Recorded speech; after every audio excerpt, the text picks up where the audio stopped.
Piero is startled to hear that the protagonist is Pagma's successor.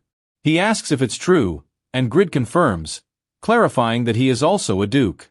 Drawing his sword, Piero expresses that a duke from a small kingdom is nothing special compared to the Saharan Empire, the pinnacle of power on the western continent. However, he mentions that things are different because Grid is Pagma's successor, so he decides to see for himself if the protagonist is worthy enough to be his knight. He clarifies that they are not enemies and thinks Piero is a psychopath for wanting to fight. Drawing his sword, Grid decides to end this quickly and will definitely turn Piero into his knight. The swordsman delivers a powerful strike that Grid can barely block.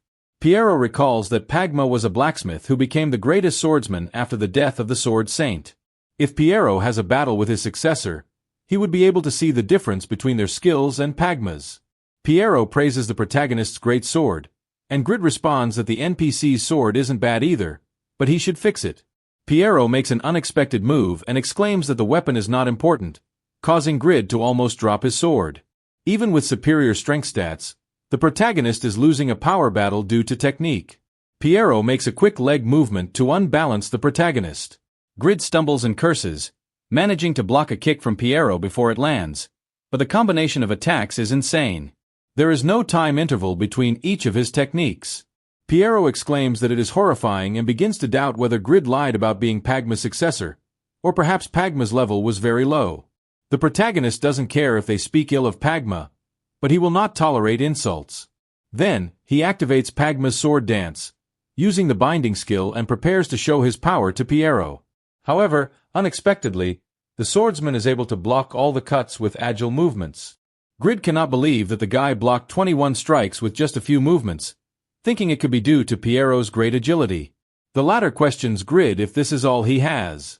Thinking about investing more stat points in agility in the future, Grid responds that the swordsman would regret his words if he showed all his abilities, then uses the binding skill on the swordsman to immobilize him. Piero does not understand why his body cannot move, and Grid strikes him, surprising Piero, who did not expect this. Then, the protagonist uses the wave skill, and Piero manages to protect himself from taking too much damage but realizes he is being slowed down by this skill. Grid thinks that with his combo of binding followed by killing, he would secure victory in a PvP confrontation, but he wouldn't want to leave a scar on someone with such remarkable talent. Then, Piero sheathes his sword and mentions that he lost the confrontation, clarifying that Grid's sword is full of consideration for his opponent and that Piero cannot face a sword that is not imbued with the intent to kill. Grid asks Piero if he is right and reasons that the NPC could have used his destined to perish skill, although he has his immortality to neutralize it. Grid sheathes his sword, downplaying the matter, and asks Piero to hear his request. Since he won, he asks Piero to be his knight. Piero clarifies that he never said he would become his knight, only that he would see for himself if the protagonist was worthy. This response does not convince the protagonist, who accepted the challenge because he wanted Piero to be his knight. A knight must swear loyalty, and loyalty can only be cemented on trust. He tries to explain to the protagonist that if there is no trust, there is no loyalty, and he is a person who made a promise to never swear loyalty to anyone again. He apologizes to Grid but cannot accept his request. Meanwhile, elsewhere in Satisfy, we head into a cave, where Braham exclaims that the magic in this world is the result of his achievements and successes. The authority, innovation, and reputation of magic are all thanks to his greatness, he exclaimed proudly. I cannot understand how Pagma's successor dared to ignore the warning of this great mage. Remember that Mumud was his disciple, and Pagma's successor was able to perfectly recreate his orb, even producing the Crystal Sky Eye, an implement that he secretly placed in Mumud's magic orb and spread throughout the world. Braham constantly watched him. Mumud wished to achieve greatness and become the best, but Mumud's achievements will forever be recognized as Braham's. Braham exclaims that the title of the person with the greatest intellect can only be his, and he will resurrect so that this title is always attributed to him. Now, Pagma's successor will not be able to escape his watch until he manufactures the soul vessel. We return to Grid 3 days after leaving the Kezan Canyon. The protagonist manages to block a monster's strike, dodging the blows. He exclaims that the level 260 orcs are a nuisance. Grid could easily kill them, but since he is fighting them focusing on the basics, it takes longer to kill them. Grid curses his bad luck. As if he had come 2 days earlier, he would have received help from the guards controlling the orcs, but he wasted too much time with Piero. Looking back, Grid surprises the NPC by commenting that his obsession with trust comes from being abandoned by his master. The swordsman responds that it is rude to jump to conclusions about someone else's circumstances, but Grid continues reporting that Piero is a fugitive, as he was falsely accused by a companion. He mentions that the reason the Emperor turned his back on Piero was that he also had doubts about his loyalty. "Weren't you thinking of completely abandoning society because of that betrayal you experienced from your colleague and master?" asked the protagonist. Piero confirms that the protagonist knows too much about his situation, confirming that Grid is an envoy of Ismail. Grid tries to remind the swordsman that it was he who told him a year and a half ago and even asked him to take revenge for him. Then, Piero remembers a boy he met a year and a half ago, unable to believe it was the protagonist. He is surprised that this pathetic boy has changed so much, commenting that it is unfair for him to waste his life because of that traitor, proposing to Piero that he come with him to fulfill his revenge. This surprises Piero, who asks Grid why he is so obsessed with him, since the Eternal Kingdom is neutral and there is no likelihood of war, and theoretically, Grid would not need a warrior like him. Grid sighs, thinking that Piero is very complicated. The NPC reminds him that he cannot swear loyalty to anyone now. Then the protagonist asks him to listen. "I still need to mature to be able to empathize with others' problems, but I am not so shameless as to force the loyalty of someone who has been betrayed," commented Grid. However, he proposes that Piero accompany him as a guest so they can do things together. This way, even Piero could seek and see if there is another person worthy of his trust. This proposition seems to please the hermit swordsman. Returning to the present, Grid curses the orcs, who would die with a single blow if he used his skills, but they keep appearing. He cannot understand why he has to fight in such a complex way and barely use his excellent items. Piero explains that Grid's skills are a disaster because he relies only on his items. He advises him to lower the center of gravity of his sword and balance it, "Then do this and that," shouted Grid, irritated by the instructions.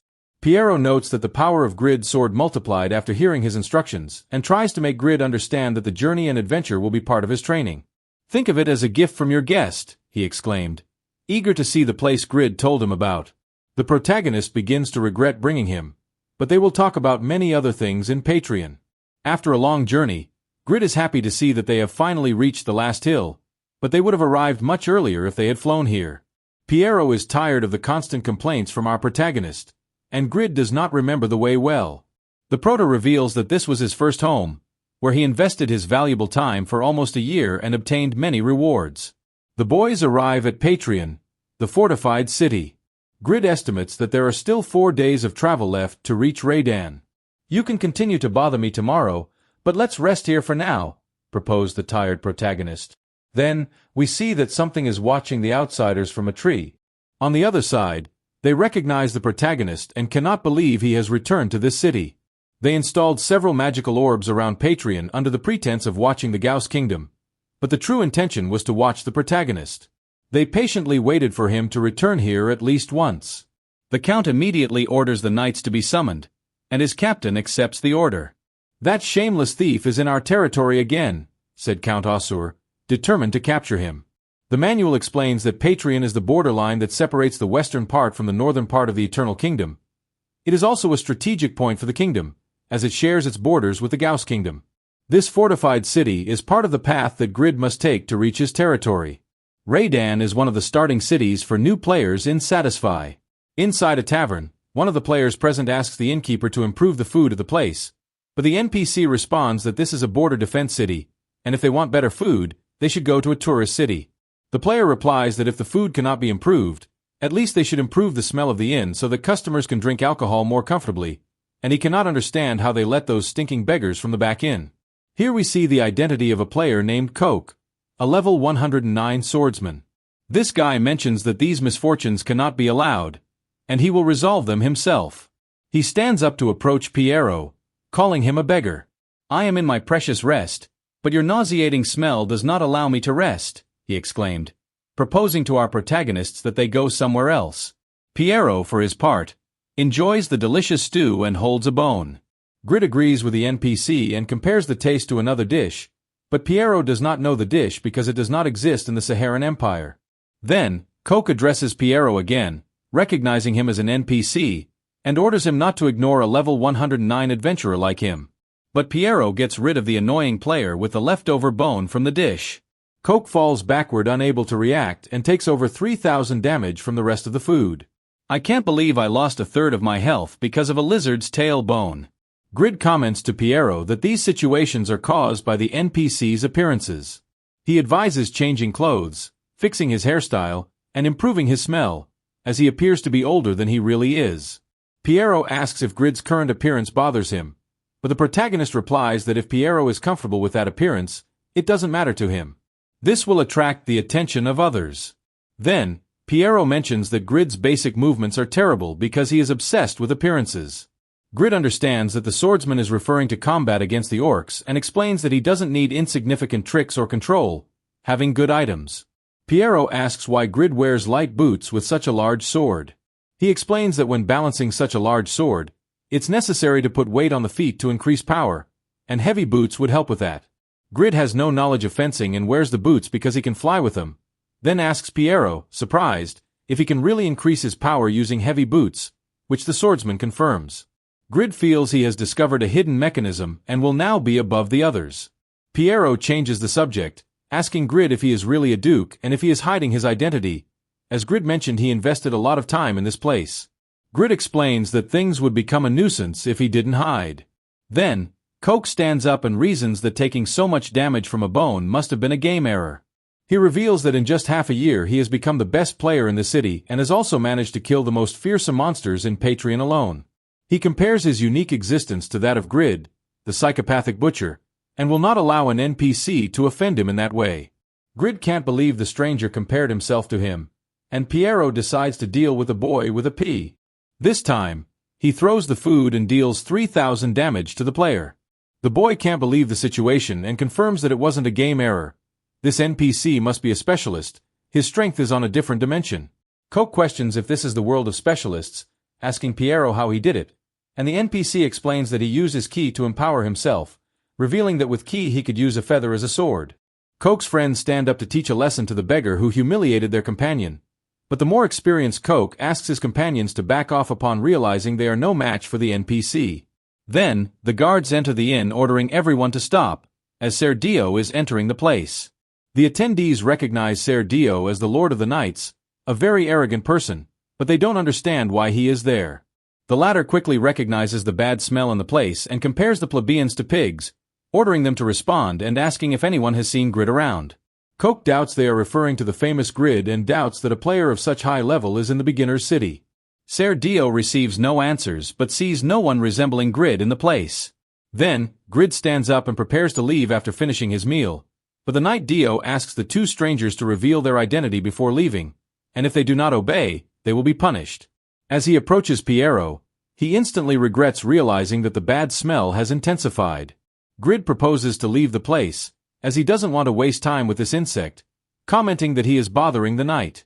Ser Dio grabs the protagonist by the cloak and is not willing to tolerate the stranger's attitude, but upon removing the cloak, he is completely surprised. Grid comments that he wanted to go unnoticed, but we see that Coke also recognized our protagonist. And well, what did you intend to do if you found me? I noticed you didn't mention my title of Duke. Am I your friend for you to speak to me like that? Asked the psychopathic butcher, leaving the room in silence. The players quickly get emotional upon recognizing Grid and wonder what such a famous person would be doing in Patreon. Grid approaches the knight to inspect him closely, and Ser Dio is startled to realize that Grid's presence is much more overwhelming than he thought. Then, the protagonist immediately recognizes the guy. I will never forget the people who were there that day, he said in a cold tone, followed by a slap to the knight, who did not expect that. The latter exclaims that even being a noble, Grid cannot touch a knight without permission, but Grid exclaims that he cannot believe the guy said that. Hitting him, he exclaims that the manners they teach are important, but more important is the promise they make to the users who fight to fulfill the missions entrusted to them. Piero approaches, curious about the protagonist's past. Grid continues to slap the knight to vent and remembers that he dedicated a lot of time to that mission only to be stabbed in the back. Ser Dio steps back and reveals that he was going to take Grid to Count Osura peacefully, but now that he has humiliated him, he will punish him with the death penalty. Grid responds, bringing the blade of his sword close in an instant. Don't get me wrong. The reason your head is still attached to your body is that I haven't made a decision yet, clarified the protagonist, thanking the wonderful person who taught him, Can. "Because it is thanks to your teachings that you are still alive," said the protagonist, trying to calm down, sheathing his sword and deciding to leave, thinking it was clever of him to wish for a peaceful trip. Piero, on his part, thought he would see something interesting, but he didn't want to interfere and decided to continue his journey with Grid. Then, Coke asks the protagonist to stop for a moment. He asks the guy not to shout to avoid more problems. Grid explains to the man that he will have problems in the city if they think he is his friend, but the guy doesn't care, as he wants to apologize under conditions to his idol. He introduces himself as Coke and promises to become strong until he becomes a person like the protagonist, and then he will see Grid, asking him to remember him until then. Grid becomes much kinder upon hearing that he is the player's idol, and Piero can't believe the change in attitude. Then, Coke asks for an autograph on his chest, and Grid confirms that the guy is not a fan of No. After that, Coke is really happy about what happened to him today, besides the fact that Grid wrote something on his chest. Later, Piero comments that his only goal is revenge, but he is curious about the protagonist's circumstances. He directly asks Grid what happened in Patreon. The protagonist recounts that he worked diligently there for a long time until a repugnant incident occurred. Piero becomes even more curious about the incident, and Grid explains that it is something different but essentially similar to what happened with the knight. He was betrayed, and that place was the beginning of his path to becoming Pagma's successor. Now, the protagonist is reaping the rewards of his effort, but at that moment he lost everything. Grid explains that the person who gave him that mission killed him when he completed it, and the knight of the inn was there that day. As Grid explains what happened, we see a portal open in the sky, and a strong lightning bolt falls. Grid is left speechless when that person appeared. "Did you plan to just pass by here quietly after everything you did?" a familiar voice asks, claiming pending matters between them. Grid finishes his story revealing that Patreon is the territory where the person who betrayed and killed him lives, the Lord of Patreon, Count Osur. Osur murmurs that it was useless from the beginning to trust something to the knight Dio, for if you want to do something well, you must do it yourself. Equipping himself with his items, Grid had planned to settle his affairs with Osur in the future, but when the Count decides to settle them now, Grid warns him that he is not the same. "Maybe you have become his successor. But don't speak as if you were Pagma," exclaimed Osur, assuming it was his own fault for trusting that Grid would deliver Pagma's book to him. He proclaims himself as the only great wizard of the Eternal Kingdom and one of the 10 great wizards of the continent, and cannot believe the protagonist's stupidity for even comparing himself to him. Grid reasons that Patreon is located on the border between the Gauss Kingdom and the Eternal Kingdom, which are enemy kingdoms, meaning it is located at the center of the dispute to control the products that the Eternal Kingdom monopolized. Thanks to being a neutral kingdom, the Gauss Kingdom tried to encourage a border dispute, but the reason the Gauss Kingdom could not make its moves quickly was because of the great wizard Osur, an overwhelming existence. His mere presence makes the enemy think carefully about their actions. Grid does not exaggerate when he says that the great power of Count Osur is enough to neutralize all kinds of disputes. Then, Piero is surprised to see that he is in front of one of the 10 best wizards on the continent and wants to experience his power. Osur thinks that Grid's companion is also a rude person who does not know his place and asks if he wants to die. But then he is dominated by the swordsman's killing intent.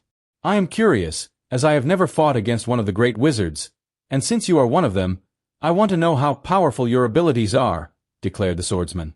Count Osur begins to wonder who the hell Grid's companion is, as just his spirit is enough to make the great wizard feel fear. He did not know of the existence of a monster like this in the kingdom and refuses to fight Piero, as the only one he has pending matters with is Grid's kid. He has no reason to fight the swordsman. Then Piero mentions that he did not request a meeting. He only said that he wanted to test his strength by launching himself at what he exclaims that the Count has no choice. The great mage orders his knights to buy him some time, as he cannot let Grid get the better of Reinhard, the place he commands. He feels that, at this moment, there is no need to fight seriously against a man who is stronger than Grid, so he will create a barrier to fight only against the protagonist. He remembers that Grid's bastard not only stole the rare book of Pagma from him, but also took away the potential wife of his son Bland. The Count intends to deal with the protagonist now, before he finishes establishing his position as Duke and gains more power. Piero, for his part, mocks the strength of the Knights of Osur, unable to help but laugh when he compares them to the Red Knights of the Saharan Empire, who are the strongest knights on the continent in the eyes of the hermit swordsman. This is just a waste of human resources. Then, he activates the third form of his unique swordsmanship skill and, with a powerful movement of his blade, gets rid of the Knights of Osur. The Count cannot believe that a sword key can penetrate a shield, The defense of his proud knights was shattered by a single attack. The knights intend to delay the enemy so that the Count can cast his spell. The agile swordsman is able to block the attacks with ease and, with a movement of his sword, disarms the knight, supports his foot in the air itself, and somehow uses it to elevate himself. Piero was walking in the air, leaving the knights incredulous. He reaches for the weapon of the knight he threw into the air and comments that it is an ideal weapon for this type of situation. A better equipment choice capability than his companion Grid, Piero strikes the weapon hard and throws it against the ground, getting rid of the knights of Ossur. The Count only needs a minute to create a barrier, but his knights will not be able to last that long. He had heard beforehand that this group called the Overgeared clan was very strange, but he had never heard that they had a monster like this among their members. Ossur has no choice but to set the barrier aside and deal with this beggar first. He then asks Piero about his relationship with Grid and why he is protecting him. Piero replies that he is not protecting anyone and also has no relationship with the Duke. Grid is just curious about the great mage's abilities, but he states that Ossur is not an opponent for Grid, so he proposes that it would be better to face him. Jumping at the Count, he explains that at this moment his strength is not complete and he will be a good rival. Ossur charges his quick attack, as he needs more speed when fighting a swordsman. Piero strikes Ossur with his sword, but he does not understand how he dodged him. Then he is trapped in Orion's illusions and asks the Count if he wants to play hide and seek, cuts the illusions, and reveals that he is not one to enjoy this boring way of fighting, but he cannot help it since he is fighting against a mage. Then Ossur replies that it is the same for him. He must finish casting his spell before Piero's sword reaches him. Thanks to knowing the dangers of close combat with a swordsman, his staff is specialized in reducing his casting time and amplifying his magical power. He then uses the soul weakness ability on Piero. The swordsman feels that a restraining magic has been used and exclaims that it is disgusting that they try to limit his movements, but in all this, he managed to locate the true Count Ossur. The mage retreats, not believing that Piero could resist his magic and still locate his true body, but he uses his ice tornado and manages to impact his spell on the swordsman. If he wants to face an opponent as skilled as Piero, he needs to create time to prepare, so he had to use 2 level A spells, assuming that Piero will take at least 5 seconds to recover enough to kill him with his lethal level S spell. Grid watches and is surprised by Piero's strength. His resistance and agility are superior to those of the protagonist, and he is in a state where he cannot use all his strength, so the future value of the swordsman is unimaginable. Then we see that the spell that traps Piero begins to break. Grid thinks that the day Piero becomes a sword saint will be the day he is reborn as the strongest NPC and probably capable of defeating a dragon or something like that. Destroying Ossur's restraining spell, the swordsman manages to impose himself over the great mage. Ossur did not expect the monster to recover so quickly, so he could not accumulate more damage before preparing his level S spell. But then Piero manages to use his powerful sword strike that lights up the dark battlefield. Although, after the impact, he cannot believe the result. The Count managed to absorb all the power of Piero's attack with just one barrier. "What absurd magical power he has," exclaimed the surprised swordsman, but deduces that he will not be able to maintain the barrier for long and prepares another attack, then impacts several attacks and manages to break Ossur's barrier. The Count manages to resist with difficulty and feels that he is facing a true monster. Piero, for his part, is surprised. The Count is able to move quickly while maintaining control of his shield with minimal effort and casts another spell at the same time. He truly is a great mage, and his level of concentration exceeds that of a human, so he decides to press him more to speed things up, grips his sword, and begins to cast a skill, using the 5th form of his unique swordsmanship skill. He invokes a large key sword with which he intends to end the fight directly, but Ossur, for his part, has also finished casting his spell. Piero's ability breaks upon impacting against Count Ossur. The swordsman cannot believe that his sword key had no effect and questions whether Ossur has become immune to damage. The Count uses his astral projection ability and passes through Piero's body at great speed. The astral projection is a skill with which the soul and body of the caster separate for 3 seconds. The caster can control the soul that has emerged from his body, which will be immune to all damage while the soul is outside of it. The soul inflicts 10-30 points of damage plus half of the caster's current magical power to all targets in its path. By passing through Piero, it causes great damage and, at that moment, warns Grid that he has told him many times before. "My true opponent is you," he said again to the protagonist, passing through him with his astral projection. Grid curses the bastard while receiving over 40,000 points of damage from the attack and, as he received a critical hit, he will be unable to regain his senses. Ossur passes through the wounded protagonist, and Grid has been seriously injured for real. He thinks that soon the 3 seconds of his astral projection will pass. The Count lowered his guard but is impressed with the astral projection he had heard about. He then decides to attack the empty body of Count Osur. The great mage feels danger and decides to quickly return to his body. This causes a great explosion in the area, and Piero deduces that this magical shockwave must have been caused because his soul returned from the astral projection. Osur shouts that his goal has not changed and aims again at our protagonist. The protagonist praises Grid for having resisted his astral projection, but he will not withstand his next attack. Then the Count is hit by an unexpected attack, feeling that it was so powerful that it was able to destroy his defense focused on physical attacks. He cannot believe that the protagonist can cause so much damage and questions whether what the protagonist is holding is really a sword. "Are you surprised that I didn't die from your attack?" The protagonist questions, explaining that he is more surprised that he spat blood from Osur's attack. The protagonist repeats the Count's phrase, "If you want something done right, you must do it yourself," somewhat surprised because the Count thinks the same way he does. He then uses his transcending ability and covers the attacks that destroy his barrier. He cannot believe that the protagonist is more powerful than the beggar.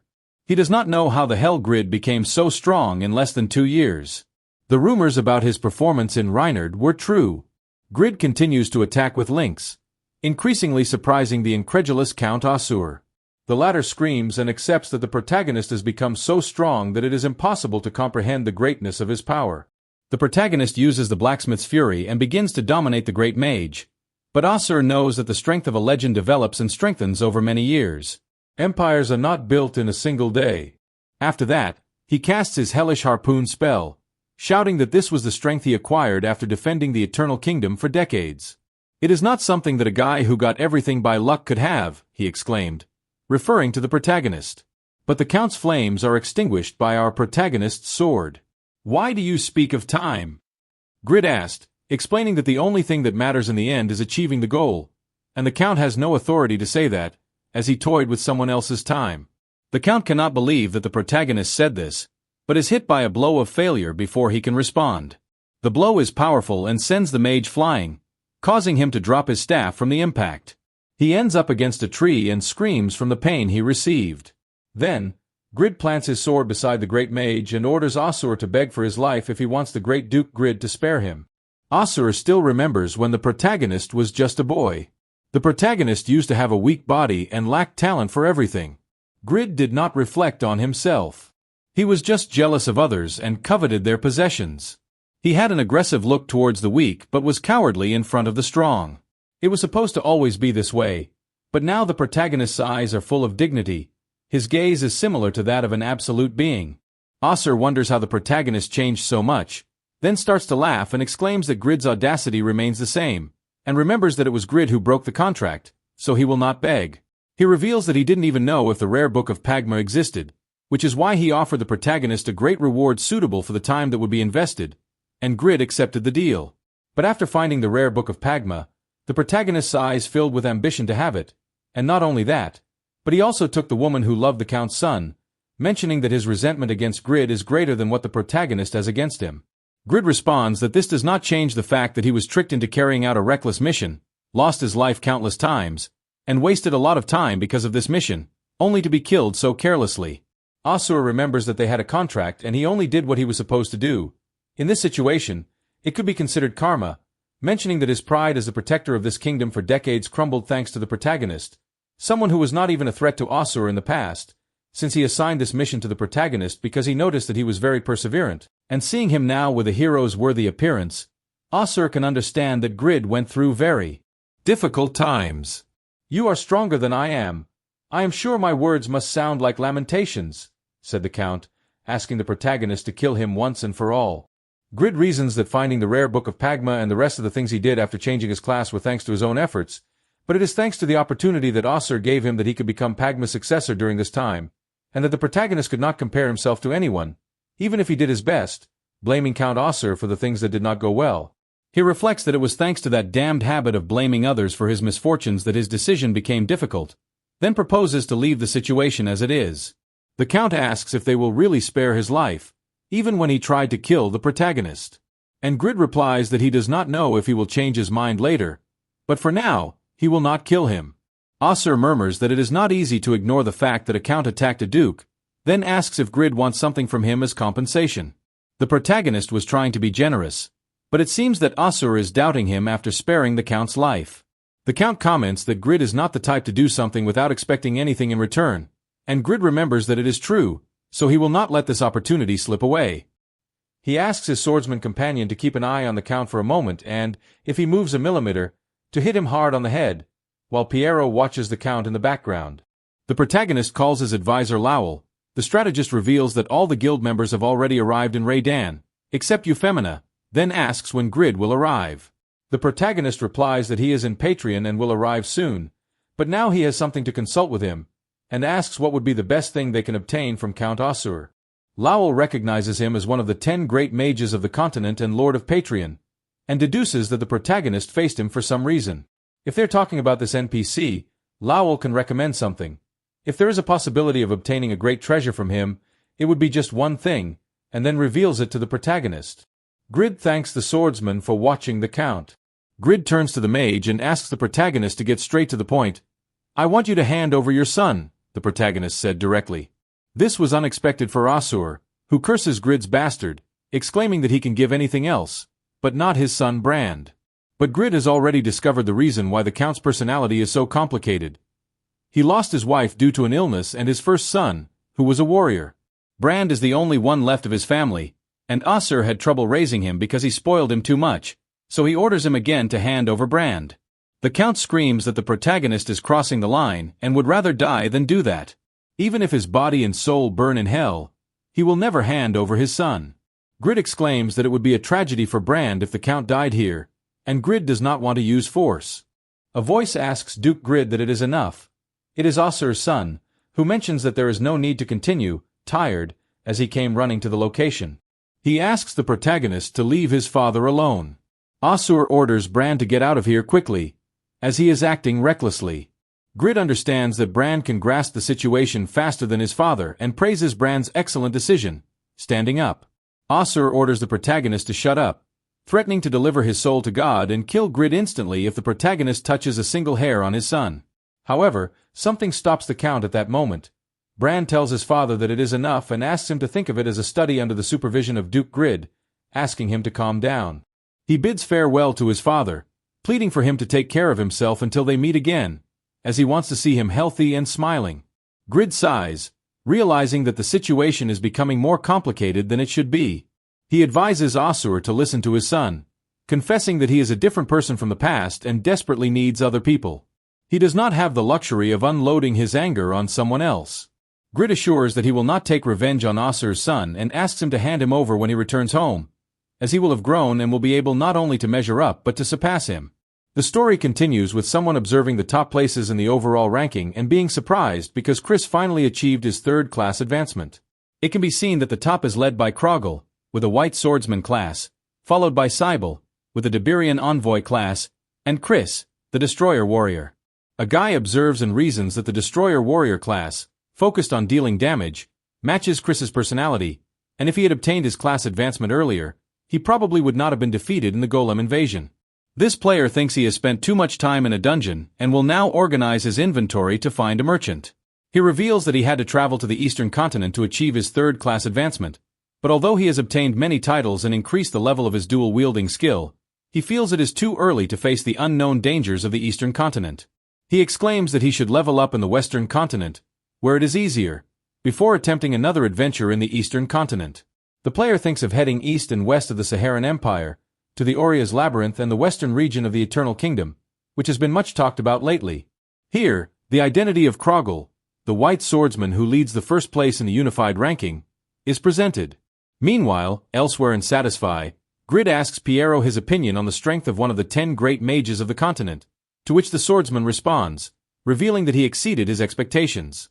He reasons that Asur could have gone against the two if he had had an orb. Grid deduces that Asur preferred to have the amplification of magical power rather than the advantages of magic stored in orbs, which means that Asur must have been very confident in his casting speed, to which the Count was more powerful than Grid could imagine. Even though the Sacred Light Armor reduces magical damage by 50%, the mage was able to deal 40,000 points of damage with one attack. Grid thinks that Piero managed to withstand the attack without even using equipment, confirming that he is a monster, and takes the opportunity to ask him a question. How strong is this Asmol that you can't defeat him on your own, Grid? Remember that Piero even has the skill destined to perish and could kill the guy relatively easily. Then, Piero explains that the point is not how strong Asmol is, but how difficult it is to reach him. He reveals that if he even sets foot in the Empire's territory, he will die instantly, as the strength of the Saharan Empire is far greater than what Grid can imagine. But he brings Grid back to the present, warning him of an approaching threat. The protagonist is expectant in the desert when a gigantic level 330 worm appears before him, leaving the protagonist incredulous. Grid is frightened by the unpleasant appearance of the creature, and Piero mocks the protagonist's fear of insects. Grid strikes the gigantic insect, but is counterattacked by the worm, sending him flying and causing him 6,000 points of damage. Grid is puzzled as to why he took so much damage from a common monster, especially since the monster withstood a blow from his sword, a failure with an enhancement of more than 9. Grid deduces that the sand is restricting his mobility, and that is why the damage from his sword was reduced, so he uses his flying skill. He is quickly reached by another worm that emerged from the ground. Grid falls on his back and complains about why there are so many insects. Piero advises Grid that to put strength into the sword, he must use his whole body, noting that the movements and technique with the protagonist's sword are clumsy. Moreover, while flying, he cannot properly apply his weight to the strikes. Grid exclaims that this is just a game and not a kendo dojo. After that, he uses Pagma's fencing to strike down the giant worms, dealing them great damage, stating that the worms are strong, but he can easily defeat them with his skills, not to mention that, being level 330, they provide a lot of experience. The protagonist will take this opportunity to increase his level, which is stagnated at 270. Deciding to allocate the 400 available stat points to agility to be like Piero, the swordsman explains to Grid that if he concentrates his strength in his thighs and hips, the superior speed of his body will also increase, enhancing the speed of his sword. In turn, Grid exclaims that Pagman's successor doesn't need advice, and at the same time finishes off the worms using Pagma's fencing. Grid laughs loudly because today he will level up many times, and Piero reasons that the protagonist made a smart decision by taking Osir's son hostage instead of executing the count. In Piero's eyes, the protagonist is not an idiot, but his skills have stagnated, and his pride prevents him from following Piero's advice. The latter reasons that if Grid learned to properly use his body, he would be much stronger, which is a waste. For Piero was thinking of turning him into his combat partner. Then, Brand catches the swordsman's attention by finishing off a worm. Piero notices that Osir's son's skills have improved since they embarked on the journey together, which is why he believes Brand must be putting into practice the advice he was giving to Grid. The young man inherited his father's magic and learned very good fencing, being quite a lion cub. Piero thinks it will be fun to teach him a few things before they reach Raydan, so he can show Grid how important technique and control are. In turn, Grid proposes to level up to 275 before reaching Raydan. A few hours later, we see that Grid continues to kill monsters, exclaiming that it is very easy and that technique doesn't matter when you have good items. Grid thinks that not even Braham's golem army could easily cross this desert, and he begins to understand the reason why they gave him the territory of Raydan. Faced with an army of monsters, Grid deduces that they could not handle the monsters from the western region of the kingdom, and the creatures made the desert their home. A frog interrupts his thoughts, spitting acid at the protagonist, but we see that Grid resists the control effects due to his passive and uses the skill Transcend Link. However, a window informs him that it is not available due to the cooldown time. Then, Grid asks Piero for help because there are too many enemies, although it is Brand who rushes to Grid's rescue, which surprises the protagonist. Brand asks Grid if he is okay, and the protagonist wonders when the boy became so strong. A few days ago, he had difficulty fighting level 280 monsters, but now he can face monsters with 50 levels more. Grid can see that the young man has only leveled up 5 times and his stats are not that superior. He wonders how he became so strong. Then an idea crosses his mind and he looks for Piero. The latter congratulates Osir's son for having understood him. A sword is not a toy, so he lets him defend and counterattack instead of dodging the blows. Grid discovers that Bran has developed quickly thanks to Piero's teaching. The swordsman notes that Bran's talent for magic is superior to his fencing, so he suggests that he focus only on magic if the opponent is stronger. Bran takes this order literally. Grid also asks Piero for some advice, although Piero reminds him that Grid said he didn't need it. He assumes that Grid changed his mind after seeing Brand and questions the pride of Pagma's successor. Grid denies having such a thing, as he only cares about being stronger. Piero decides to teach the protagonist and thinks it has been a while since he saw a youth like this. In the following days, Piero has been instructing the protagonist in the art of fencing. Time passed quickly, and after hard training, the protagonist is happy to be able to kill the monsters in this area without using any skills, even leveling up to 275 in 2 days. Piero mentions that Grid has finally learned the basic techniques with the sword, but still has much to learn. Grid asks Piero to teach him many more things, although Piero rejects the request, apologizing that Grid will not be able to further improve his skills. Brand reasons that the protagonist's skills already exceed the basic level, as the basic level, according to Piero, is impressive. Piero calculates that if they cross one last mountain, they will reach Raydan tomorrow, and Grid is surprised by the speed of the journey. Finally, they will arrive at the second largest city, after the capital Rionar, the territory of Grid. Then, we go back to the past, transporting ourselves to Raydan, just 1 day before Grid meets Count Osur. We see that in the castle of Raydan, someone is surprised to learn that the new lord's subordinates arrived so quickly and reprimands his soldiers for not having been informed earlier. The soldier apologizes, saying they took time to recognize them because they were busy with a dispute, but the subject mocks the guards for fearing citizens who throw stones.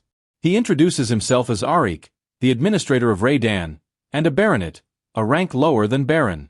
The latter proposes to silence the people by force, as he is worried that the new lord of Raydan will get angry with him if he takes too long to greet his subordinates, while the administrator of Raydan orders to put an end to the riots. We see that a person appears behind him. It is Fakir, who proposes to clean up the dirt occupying important positions. The soldier turns around, but we see that Administrator Arik has disappeared into thin air. Elsewhere in Raydan, they discuss that the situation turned out to be complicated before the arrival of the clan members. They were happy about the powerful monsters in the area, but Lowell did not imagine that the situation was so critical. He mentions that the 5 million gold from the clan's funds will disappear in an instant if they leave things as they are, and reveals that there is information about manipulation and transportation costs and other things by the merchants. For this reason, the administrator enjoyed luxuries, taking advantage of the situation while there was no lord, but proposes to extract information before executing him. Uroi comments that the clan members have already taken care of the monsters near the river and have set to work on other activities, to which Lowell proposes to go help them. Fakir asks if it will be okay to make decisions without Grid, as the protagonist would throw a tantrum if he knew they spent the clan's funds. Lowell explains that there is nothing they can do, as Grid would be more disappointed if he saw the current situation. The great city of Raydan can house up to 500,000 families, but now it is on the brink of desolation, with only 20,000 NPCs. If they do not use the money to support these people, there will be no NPCs left for the different jobs. 4 days later, we see that the gates of Raydan open wide, and our protagonist enters the city exclaiming that the new lord has arrived and asks for a warm welcome from his subjects. But we see that the inhabitants are too busy working to pay attention to the protagonist. Grid is surprised by the many workers, as he expected from a large city, but does not understand why they are wearing only rags. He becomes even paler upon seeing his clanmates, Regis and Lowell, working the land. At this point, the statistics of the great city of Raydan are shown. It has 20,551 NPCs and no players, and the military strength consists of 3 knights, Uroi, Lowell, and Jude, plus 141 soldiers. It has no special products, and the security state is terrible. Grid is shocked to learn that King Bice Baden deceived them, but Lowell asks his lord to calm down, as this is proof that the king trusts Grid. To begin with, he will give him a report on what he found when interrogating the administrator of Raydan. He reveals that the desertification of the place began 10 years ago, after hundreds of monsters appeared in the desert. As the strength of the monsters was overwhelming, it was impossible to subjugate them, and the kingdom stopped sending help. The ruler abandoned his post, and the kingdom focused on finding a talented person capable of rebuilding the city, but the only person they found was Count Osur, who could not leave Patreon. Eventually, the citizens had to find a way to survive. Lowell reports that the people had to ask for help from the Saharan Empire. The empire accepted their petition with the intention of seizing part of the kingdom's territory, but the powerful monsters from the western region were a great burden for the Saharan Empire, and they began to demand payment for the protection of the Aveng River, their last hope. The payment increased significantly each year, and the people of Raydan soon could not afford it. As a result, the empire also abandoned them.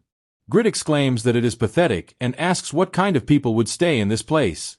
The inhabitants are starving and could have gone elsewhere, but Lowell explains that they cannot do that because of the creatures that threatened the city before the desertification. He reveals that there are vampires, and each year a large number of people end up becoming their food. A shiver runs through Grid's body as he remembers his experience with Marie Rose. Lowell explains that the ancient lord could no longer tolerate the damage caused by the vampires and organized a squad to hunt them down, which was 10 years ago. The strategist looks out the window, and then Grid notices something and believes he understands why the people have not abandoned Raydan. He cannot believe that these people have been waiting for 10 years for this squad, obviously annihilated, to return home. The inhabitants are his family. Grid cannot imagine what it is like to wait for 10 years. The strategist thinks this is the worst territory. They cannot even wait for the appearance of new players because of the powerful monsters nearby. By reconnecting the water channels to the farmland, Lowell estimates that they will be able to solve the food problem in about 2 months. But to save the citizens during that time, they will have to spend 3 silver coins per person, which will result in thousands of gold coins. Grid is not free from the claws of greed, so Lowell does not know if the protagonist will be able to take on this complicated challenge. The protagonist sighs at his bad luck and exclaims that now that he has become a duke, he will be out of money. He decides to prioritize the people and asks what they should do first to save them. Lowell thinks that Grid's personality is not the best, but it is sufficient and responds by asking the protagonist to do something. Then we are transported to the great blacksmith shop of Raydan. Grid cannot believe that the boy asked him to make agricultural tools. Lowell tries to calm the protagonist, explaining that, in the current situation, agricultural tools are very important. Grid devises a plan and decides to lend the tools he makes, but will later charge rent for them, a comment that disappoints Lowell, who believed that Grid had changed. Then Lowell asks the protagonist to introduce him to the 2 subjects that Grid brought. Grid remembers them and deduces that they will get bored in Raydan. Piero planned to take a walk and train Brand later. Grid exclaims that this will not be enough to kill the boredom and proposes to the boys to help in the fields. This proposal surprises the son of Count Azza. Grid explains that the land has become barren, and the boys will enjoy the joy of seeing the results of this kind of work. Brand cannot believe that Grid is asking this of one of the greatest elites of the Eternal Kingdom, although he cannot complain due to his current situation. He believes that Piero should not be treated this way. The swordsman, in turn, thinks it will be fun to work as a farmer for the first time, as he is no longer a noble and sees nothing wrong with learning a little more about the lives of commoners. Brand cannot believe the swordsman's decision, and Piero thinks it will be a good opportunity to train muscles that are normally not used, revealing that he has enjoyed training the boys for the last 9 days but has started to think about what he will do after completing his revenge. He realized that he could do something fun by taking a walk around the city and its surroundings. Grid only proposed the idea because he thought it would be fun and is happy that Piero is regaining the desire to enjoy life. He can see that his thoughts, actions, and words can change a person, so he decides something. Grid mentions to Lowell that the boys will help him with agriculture, but the strategist still does not know who they are and asks Grid to introduce them, but Grid orders him as the clan leader to find out for himself. Later, we are transported to the labor fields of Raydan, where the NPCs accompany Lowell. The strategist cannot believe how insensitive the protagonist is and deduces that the blonde is Brand, a noble son of Asur, but wonders who the hell the beggar is. He thought Grid would bring someone with immense talent, but it took 9 days to bring this beggar. Lowell introduces himself to the boys as Grid's advisor and someone competent in the use of ki. The son of Asur introduces himself as Brand of Yen and comments that he knows how to use the sword and magic but has much to improve. The latter can feel that Lowell is a very skilled person. Piero also introduces himself and comments that he is competent in fencing but still has a long way to go. Lowell understands that they are a common magical swordsman and a vagabond, so there will be no problems letting them help, handing them tools. Piero begins to inspect the agricultural equipment and mentions that it will be a good experience. It is also Brand's first time. He decides to work hard to make it a good experience. Lowell takes charge of removing the stones from the field to be able to sow the seeds. Lowell tells the boys to ask if they do not understand something and to rest if they are tired. In the meantime, he will be working in another area, reasoning that even with 20,000 NPCs working in the fields, the efficiency is terrible. He remembers that there are only 3,000 tools and the rest of the inhabitants are working with bare hands. Lowell thinks that instead of giving hoes to 2 novices, it would be better to assign a plot for them to give up. Then, he uses his Earth Dragon Claw skill to instantly destroy the stones in the field, surprising Brand, who believes he can also use magic to prepare the land. However, Piero comments that he would be wasting the opportunity to train his body, mentioning that there are things he can learn from the surroundings, and asks the boy to feel how he feels with each strike, each drop of sweat. All of this will provide ingredients to improve fencing. Brand reveals that he had not seen it this way and feels that working in the field is a great burden for the body, something that nobles like you and I scorned in the past. The intense sweat of work, exclaimed Piero. After a while, we see that Lowell is exhausted from constantly using a skill that clears about 1,650 square meters per hour. Piero calls Lowell, asking the strategist to return the artifact and rest, but then Piero reveals that he has finished his part and asks if there is more to do. The strategist cannot believe that they have finished 16,500 square meters in just 1 hour. Brand prepares the land with great momentum, and Lowell can feel that his speed is comparable to that of the guild members. Lowell asks Piero to continue plowing the front land, which the swordsman agrees to do to continue training. Regis asks about the identity of the boys, as they are truly fast. Lowell also plans to observe a little to see their skills. We see that Piero begins to concentrate and, out of nowhere, opens his eyes with agile and quick movements, instantly clearing a large area of the field, destroying stones and leveling the ground with great ease. He stops and asks if it is okay this way. These skills leave the guild members completely astonished. Piero looks at the ground and notices something. Regis continues to be impressed by the ridiculous speed of the Lord and deduces that he must be an experienced farmer. It is the first time Lowell has seen something like this.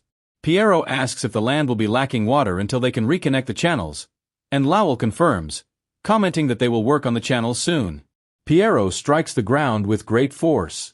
"Let me make things a little easier," proposes the swordsman, releasing an overwhelming aura, exerting great force on the ground and making the entire terrain vibrate with the handle of the hoe.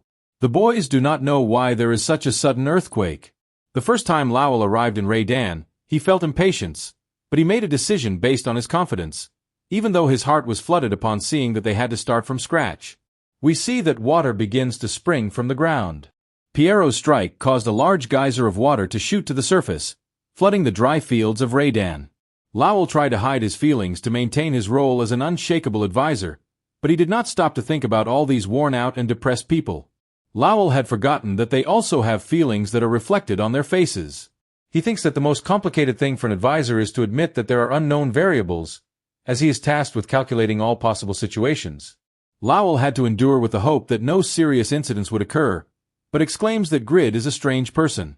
We see that the protagonist meets someone while working in the blacksmith shop. Piero, in turn, comments that this is good land, mentioning that it is interesting to realize that there are more things to see and experience. "What do you think about this? Does it not deserve a celebration?" proposes Piero, after performing a feat that lifted the hearts of the people. Lowell exclaims that this is so incredible that he cannot think of anything better than a party, unable to believe that the protagonist brought an experienced farmer at the moment they needed it most. Lowell confirms that Grid is a true enigma, and we see that the protagonist reunites with Elder Ken in the blacksmith shop. Sometime later, in the blacksmith shop of Raydan, Grid observes a robust normal-grade hoe made by Kansas. The protagonist comments that it will be a great reference, and his understanding of the hoe increases by 100%, learning its production method. Both blacksmiths work hard in manufacturing while talking about their adventures. Grid mentions that it is nice to be back working with Ken after a long time, and the elder replies that now Grid is the ruler of a great city and someone in whom the king himself trusts. However, he also missed working alongside the protagonist. Ken thinks they are just simple agricultural tools, so he proposes to hurry so they can talk calmly. Grid, in turn, is surprised that the elder blacksmith has already finished 3 rakes in less than an hour. Ken responds that they must be quick to meet the large quantity required by Lowell and is surprised that Grid hasn't finished even one. Then Grid calls the elder and says he didn't bring him here to do such a sad job as that of those old blacksmiths. He reveals that he needs him to forge the best agricultural tools that have ever been created, tools that can help an average farmer become a great farmer. He reminds Khan that he is a high-class blacksmith and his pride shouldn't allow him to make simple tools just to meet a quota. Ken is amazed by Grid's incredible dignity. There is no doubt that he is the successor of Pagman, the legendary blacksmith. The elder blacksmith agrees with the protagonist and begins to forge. The protagonist can understand that they are going through tough times. Grid was worried that Ken might have problems here due to the heat, but is happy to see that the elder is healthy. Ken, for his part, jokes that this is nothing compared to the blazing flames that blacksmiths face. Grid asks Elder Can to take care of his health and reveals that this place they are working in will be the starting point for greater things. Grid mentions that this will be his home to which he will return after his adventures. Elder Can is moved and thinks that now he also has a new home to return to, and asks Grid to take care of himself as well. Grid agrees and changes the subject, noting that they have incredible furnaces that they should make the most of. The blacksmith shop seems small from the outside, but inside there are 8 large furnaces, and it looks like a factory where at least a few dozen people could work. Grid begins to realize how large this city used to be and wants to devise a plan to bring other blacksmith users here. Moments later, we see an ideal hoe of epic classification that slightly improves soil quality. Lowell congratulates the protagonist for having forged such a fantastic hoe, worthy of a legendary blacksmith, but holding a normal hoe, Grid asks if they are mocking him with this comment. Lowell can understand that the hoe was forged by Elder Khan, so Lowell has to inform Grid about something in the castle and requests that the protagonist accept it. She reports that the highest point of the castle is on the 11th floor. This castle is as large as a royal castle, and the height at which the highest point is located represents the power of the lord of the city. This means that the power of the former lord of Raydan was comparable to that of a king. Lowell mentions that the castle has 127 rooms and 6 other auxiliary buildings, a barracks that can hold up to 8,000 soldiers, and 3 military training facilities. This surprises Grid, who thought the castle would be as miserable as the rest of the city. The strategist comments that the people sold all the movable items and belongings in the castle to pay the tribute demanded by the Saharan Empire, but they made sure to keep the Lord's throne. An emblem of Raydan is the last thing they have left and can be proud of. The people sacrificed to maintain this place, even when their leaders abandoned them. Grid cannot understand why they would do all this for a throne they cannot sit on. Then Grid asks Lowell and Roy if they still believe he can become the best. Roy instantly responds that yes, exclaiming that the height of the Raydan castle will be the tallest in the entire kingdom. Lowell also believes this and reveals that Grid is the only man he has recognized in his life, understanding that this seat has a lot of significance. Grid wonders if he will be worthy of sitting on it.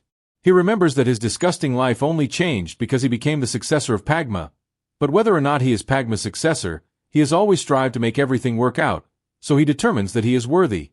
Grid has doubts about whether he can be a good lord who can live up to all these people.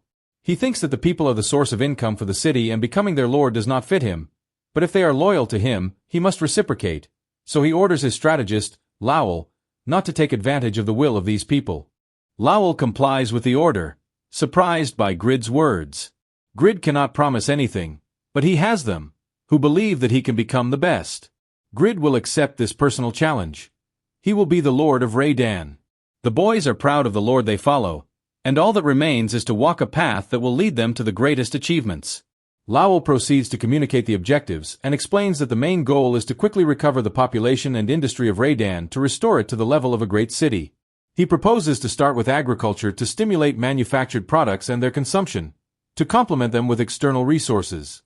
Then he reveals that the expert farmer Piero solved another problem by finding an underground water source, and Grid does not remember Piero having the class of legendary farmer.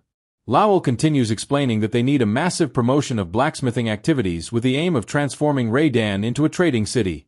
Regarding the Overgeared guild, they must deal with the giant worms that must have some underground base, and once they annihilate them, they must also resolve that problem. Lowell believes that with this they will be able to level up quickly. She continues with her plan, apologizing to Grid for asking this, and the protagonist stands up, understanding that he must forge items for the guild while continuing to create agricultural tools, exclaiming that devising laborious plans is Lowell's job and the protagonist just needs to fulfill them. Lowell asks to leave everything in her hands, and the ambitious strategist begins to develop her plans to rebuild the city. In a hostile environment, minimizing the consumption of limited resources is the most important. We see that Tobias informs that they have finished exploring the surroundings of the castle. Tobias will check the outskirts of Raydan to see if he can find any village to increase the population of the great city, but Lowell rejects this idea. As if there is a village near Raydan, it must be a den of vampires. She reminds that the minimum level of vampires is 250, and there are some that exceed level 400. They need to avoid any possible danger until the city is stable. The primary mission of the Overgeared Guild is to secure wood for reconstruction. It seems like a simple job, but it is something only they can do because of the desert monsters. To revive a dying city, it is important to revitalize the basic industries, So Piero and Brand took charge of agriculture. Jude, who boasts of being the strongest, took care of the physical training of the soldiers. Once the soldiers improve their physical capacity, they will be able to reduce their capabilities with Grid's weapons. This system of strategist Lowell needs to be sustainable, so they will need manufacturing. Lowell is willing to rebuild the ecosystem, but there is still one last missing piece for her puzzle. Transporting us to the entrance of Ray Dan, the soldiers can see someone approaching the city. The stranger expresses that he has pending matters in the castle, but the soldiers cannot allow the entry of outsiders without permission. The subject exclaims that Ray Dan really has a great castle, as the rumor said, but the soldiers' clothing is not in harmony with the castle. "I guess that's why they brought me here," exclaimed the person who was called by the new lord. Grid is surprised because only 10 days have passed, and they are already informing him of so many things, and he understands that governing a city is not easy. Lowell comments that, thanks to the tools the protagonist forged along with Can, productivity has increased exponentially, so Grid calculates that the city will be in good condition in a month, but Lowell refutes Grid, revealing that at this rate they will never be able to reach the development of other cities, something that Grid does not understand. Lowell explains that it is because they do not have the most important element for prosperity: money. Grid asks about the money they obtained along with the territory, and Lowell reveals that there is almost nothing left after they used it to help the people. She informs that they are spending 2,000 gold per day to feed the people, not counting transportation costs, so they urgently need more money. Grid cannot believe the hint they are dropping. "No, not a chance," exclaims the protagonist. Lowell explains that the crops they are planting will soon grow and will be able to feed the people, but they need money to continue making the city grow. "Our only option is your wealth, your resources," exclaimed the strategist, trying to convince Grid in his decision to be a good lord. Although Grid has completely forgotten that he is the lord of the city. Then Can enters the blacksmith shop, noticing that there is a lot of tension in the air. He needs to ask for some supplies, but feels that it is not the right moment. At the same time, one can see the silhouette of someone behind him. "What a joy to see a familiar face," exclaimed the subject greeting Kansas. Then the elder is surprised to see this subject in the blacksmith shop. Grid continues discussing with strategist Lowell. The protagonist proposes to do a crowdfunding with all the guild members, but Lowell explains that the other members cannot earn money because they are busy with city matters. Then Can interrupts the boys to introduce the guest. "The atmosphere around you is as tense as always," murmured the subject, understanding that he will have much more work than he expected. Lael does not know who the subject is, and Grid comments that he is late because he waited for him for a long time. One can see that Euphemina did a good job, and this will be the missing piece for Lowell. Grid welcomes Rabbit, who greets His Excellency Grid with a bow, after not having seen him for so long. Rabbit bows as a commoner to greet His Excellency and great hero, Duke Grid. Lowell asks for the identity of the subject that Grid considers the solution to the problems. The protagonist introduces him as someone who used to be second in command in the Marrow Company and responsible for making that company the largest in the north. He mentions that Rabbit has great and surprising business skills but was imprisoned due to the corruption of the Marrow Company. Although Grid asked a favor from his father-in-law and deduces that Rabbit should have come along with Euphemina, the impression Grid had of Rabbit in the past has changed. But he has not forgotten that he has what it takes to make a company grow and mentions that Rabbit looks very well for someone who has been imprisoned for a while. Rabbit, for his part, feels that the protagonist has changed remarkably, from his gestures to his physical appearance, confirms that he came here along with Euphemina, and praises Grid's aura, the aura of someone who is about to reach the top as an absolute ruler. Grid asks Rabbit to stop flattering him and apologizes for asking this when he just arrived, but asks Rabbit if he remembers the promise to enrich him, expressing that the time has come and proposes that he be his subject. Rabbit kneels and exclaims that he will obey Grid and follow him with pleasure. The merchant comments that now he can only aspire to be the second richest person in the world, after Grid. The protagonist does not like the idea of paying someone monthly and assumes that he will also have to give Rabbit a title, so he asks Lowell if he should do it.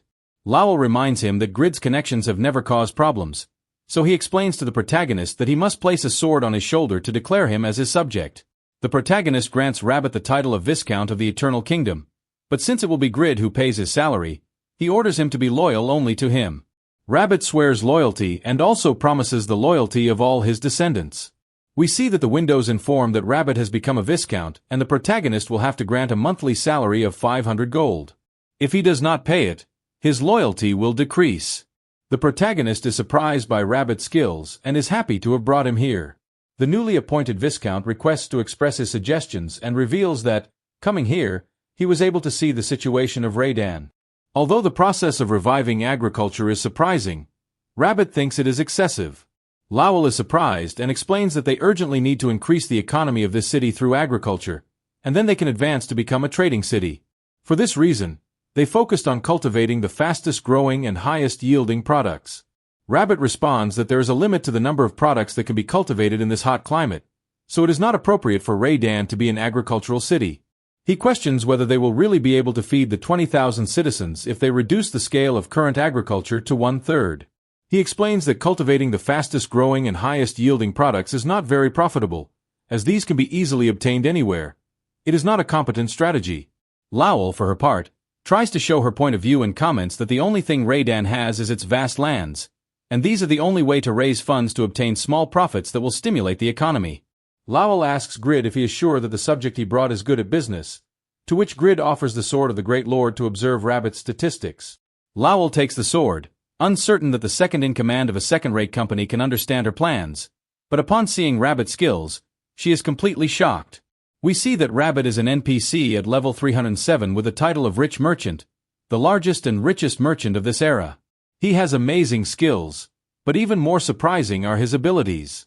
He has the Serenity skill of Rank A+, with which he maintains composure in any situation, detection of Rank A+, with which he can see the essence of humans and objects, can easily communicate with anyone, and always achieves the best results.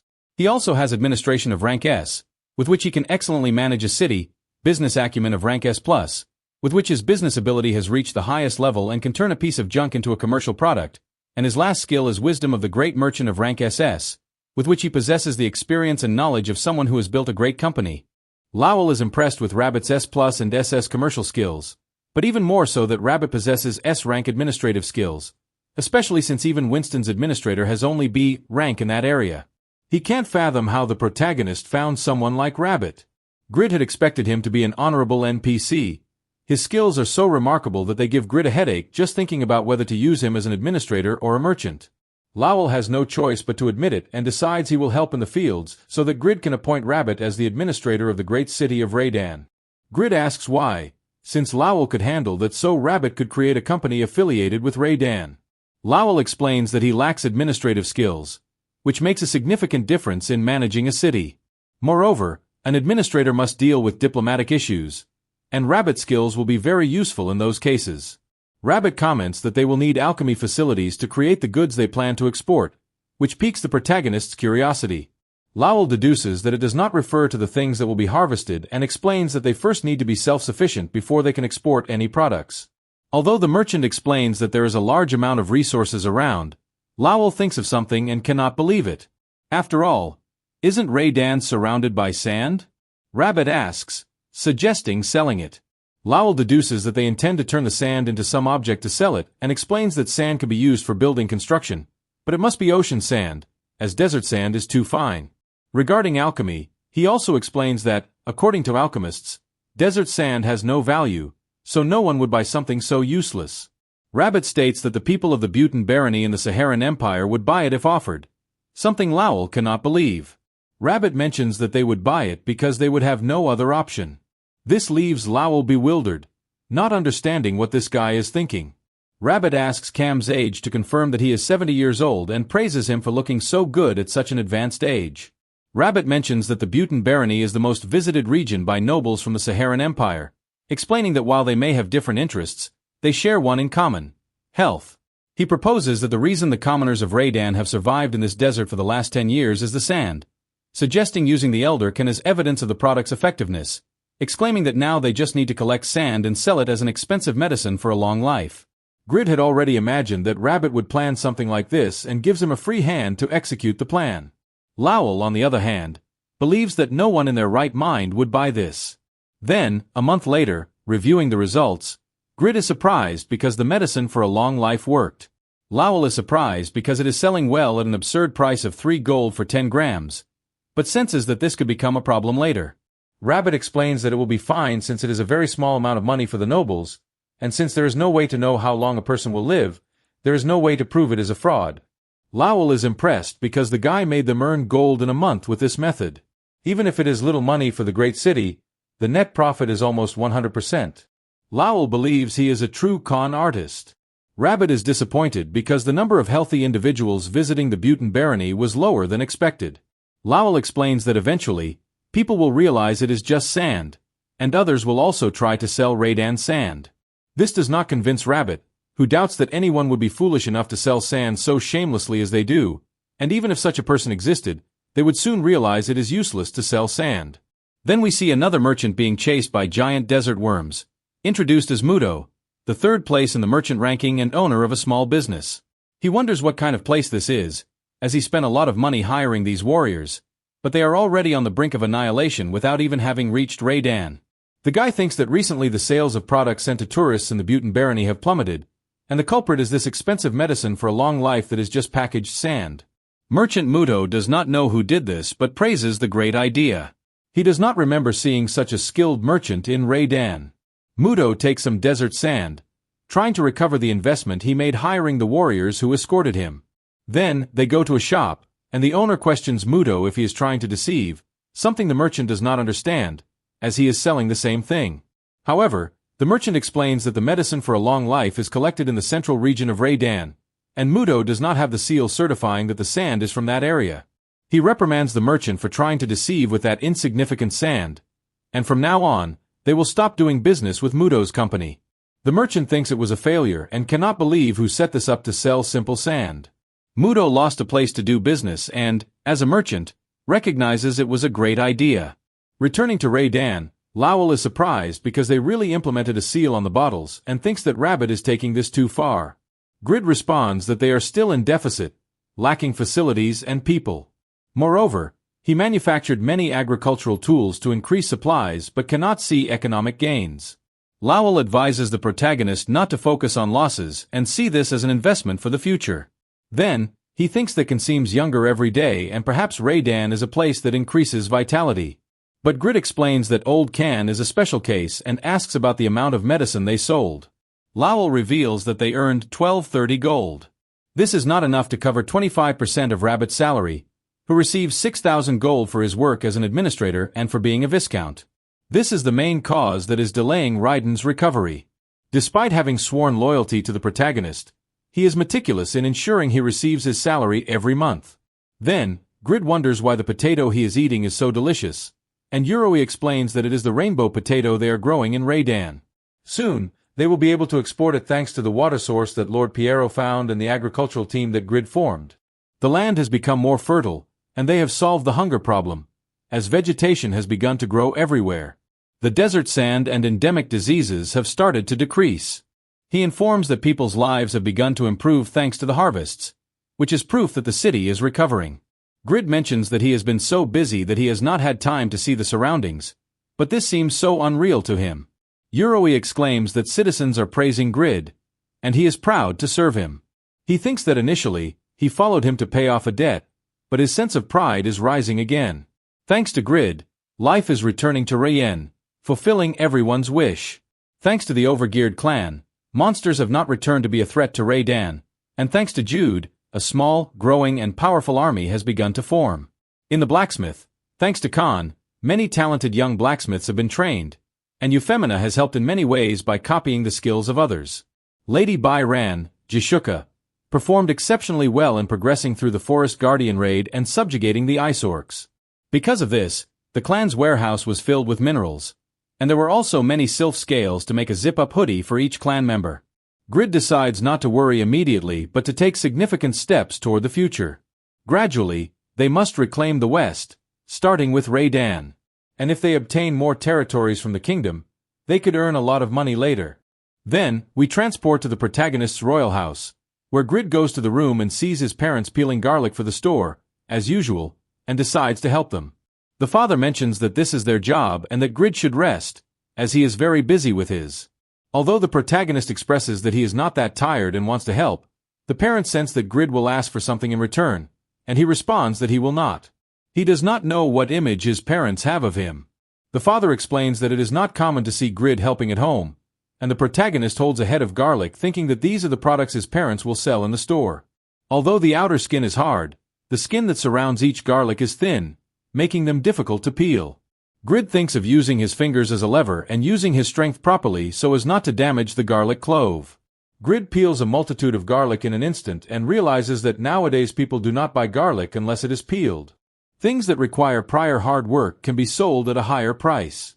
Then, Grid asks if something happened upon seeing that his parents seem surprised, and the mother asks when Grid became so skilled with his hands. Before, it used to take several hours to peel a single garlic. Grid has just sat down but has already peeled more garlic than his father in an instant, and this is after his father has worked for decades in the vegetable store. The protagonist remembers that it is true. It used to take much longer in the past, and he does not know why he has improved so much when the only thing he did was work with his hands in the blacksmith. Then, he questions whether this is an influence of the dexterity statistic and if the real world can be influenced by things from Satisfy. The story continues with Grid, after having helped his parents and dined, now intending to see how his fan club is doing. Grid cannot believe that the dexterity statistic has an effect in real life, remembering having heard that some people improve their swordsmanship after practicing in Satisfy. The protagonist blushes at the thought that in real life he could also use this special and secret technique. Then, he is surprised to realize that he now has over 2 million members in his fan club. Undoubtedly, becoming the first Duke of Satisfy has brought him a lot of popularity. He marvels at how many people in the world are curious or interested in him, a feeling that pleases our protagonist. Then, he enters No's fan club, being surprised because it has 2.75 million members, a complete madness. Although this time the protagonist does not feel envy, as he is No's master. In a comment, Grid draws attention.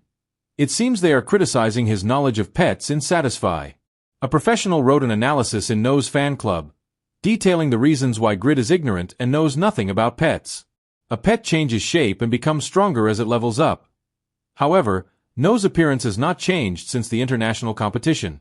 They believe Grid does not know how to raise No properly. Perhaps the main reason is that he has been busy filming commercials and appearing in the media and has not dedicated much time to Satisfy. Grid is bothered by the comment and exclaims that he stopped appearing in the media some time ago and is now busy working in Ray-Dan. Apparently, Grid's knowledge of high-level pets is extremely low. In the case of low-level pets, their loyalty decreases if they are away from their owner for too long, and if loyalty decreases too much, the pet returns to a wild state. Therefore, if a user cannot spend much time with their pet when disconnected, for example, it is better to store the pet in the inventory. But in the case of high-level pets like a Ewe Vernie, their loyalty does not decrease even if the pet is separated from its master, meaning Ewe Vernies are allowed to move freely, and when you raise one, you often let it roam free to kill monsters alone and gain levels. No is a pet superior to Ewe Vernies, so it should also have the benefit of great freedom to gain levels. Moreover, not allowing No to move freely is an insult to No. Grid does not deserve to be the master of a high-level pet, wrote the user on the forum. Grid, for his part, reasons that he did not want to take No out because he did not want to share the experience with him, but the protagonist did not know that high-level pets did not lose loyalty and could hunt alone. Grid confirms that his knowledge about pets is terrible and thanks the person for having read this article. With No's image in his head, Grid remembers that he only takes him out to feed him, but the rest of the time he is in the inventory, and the protagonist thinks it must have been suffocating for No. He thanks the guy who wrote the article but will not let them insult him and starts to respond with insults back to the guy. In the castle of Ray-Dan, he is high with joy, exclaiming to be the most powerful demon beast from hell, and asks his master if it is time to eat. Grid, for his part, observes that No leveled up many times during the Golem invasion, but his current level has stagnated at 35. The protagonist explains to No that they are in a place called Ray-Dan and comments that it is full of delicious monsters. He catches the attention of the little cat. Grid orders No that if he finds anything suspicious while wandering around, he must report it. He mentions that he can eat as many monsters as he wants, but he is not allowed to harm humans. Then, an idea crosses No's mind, and the protagonist confirms that he is free to fly as much as he wants, but he must return immediately as soon as he calls. No sheds a few tears of happiness at the idea of being able to move freely in the world of Satisfy, instead of being trapped in the Grid's inventory.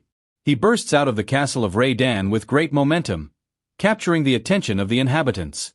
A small black creature begins to be seen in the sky of the crescent Ray-Dan.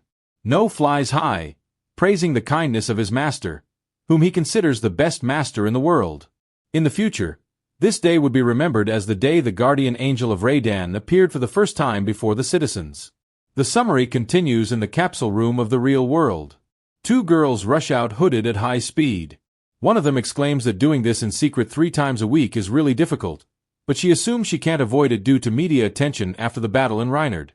Jerem exclaims that today was really fun, and her friend Sarah completely agrees. She was able to use her new ability and had a great time. Sarah mentions that she is already at level 70, while Jerem has risen to level 51. She asks if they leveled up so quickly thanks to the grid's items. Jerem explains that their classes also have a lot of synergy and can do many things despite their low levels. It is then that a voice recognizes the girls as Ruby and the sexy schoolgirl, catching the attention of Grid's sister. Apparently, they are a bunch of cocky boys who exclaim that the night is just beginning. They invite the girls to play Satisfy together for fun. Jerem responds mockingly, exclaiming that they already have their own friends to play with. One of the boys asks if she is referring to Grid's bastard, who always monopolizes the pretty girls, while his companion exclaims that they shouldn't mess with that narcissist. He was worried that they might encounter guys like that due to their popularity. So, he came to pick them up out of concern, but sees that what he feared has indeed happened. A voice exclaims, catching the boys' attention. It is the protagonist Grid, who orders the boys to back off if they don't want him to call the police. He threatens, saying he already has the number on his phone and just needs to press the button to call, but his phone unexpectedly runs out of battery, leaving the protagonist in trouble. The group of boys feels very lucky to encounter the famous Grid, but they see that the protagonist is not satisfied with just playing with Yura and Jishuka, who came for more. Grid curses his bad luck, acting this way because he trusted the police, but now he will have to face these guys alone. In the past, Grid only took the hits and had never hit anyone in real life. He thinks that this capsule room was perfect to come play because no one passes by and recognizes him, but now that factor works against Grid, as there is no one to ask for help. It is the worst scenario. Grid decides to try to persuade the boys and orders them to leave the girls alone if they don't want trouble. One of the guys grabs Sarah and exclaims that they are not committing any crime, they just want to talk, but Grid's sister screams for them to let her go. This act greatly infuriated our protagonist, who warns the bastard that he will kill him, but the guy responds that Grid has become so famous that stories of how they used to bully him in school are all over the internet. Grid is determined and understands that he is the only one who can defend the girls in this situation. He must fight, so he orders the guy again to let her go. One of the bullies approaches Grid, murmuring that the protagonist is famous and rich, so he should be grateful that other people like them can recognize him. He takes the opportunity and tries to hit the protagonist by surprise, mocking Grid, shouting for him to try to do that Pagma thing here. The protagonist, in turn, does not know the limit of his current abilities, so he strikes the guy with great speed. This leaves everyone present dumbfounded. Even the protagonist is surprised by what just happened. The humiliated bully tries to hit Grid again, thinking it was luck. Grid confirms that he could see the blow coming in his direction. It is the same feeling he had yesterday while fighting. It is different from when he uses a sword, but the muscles should be able to be used the same way. Then, he remembers how Piero taught him that if he concentrated his strength in his legs and hips, he could move the upper part of his body more quickly. He tries to use this in real life and imagines that his hand is a sword, using Piero's teachings. Grid strikes a precise blow on the bully again. He loses his balance from Grid's impact, and our protagonist celebrates that it worked. The other bullies do not know what the hell is happening and think that Grid must be using some kind of trick, but they immediately receive a blow from reality. Grid reasons that he is still weak, but his visual acuity has improved. He can see all the movements of the subjects.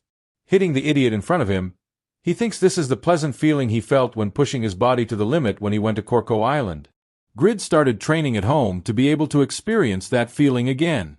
Now, Grid's muscles respond better and are helping in the fight. The bullies confirm that Grid is not only skilled but also hits hard, dominating the guys. Grid thinks they are weak and that he can do this, mocks the bullies, and asks if they didn't want to fight.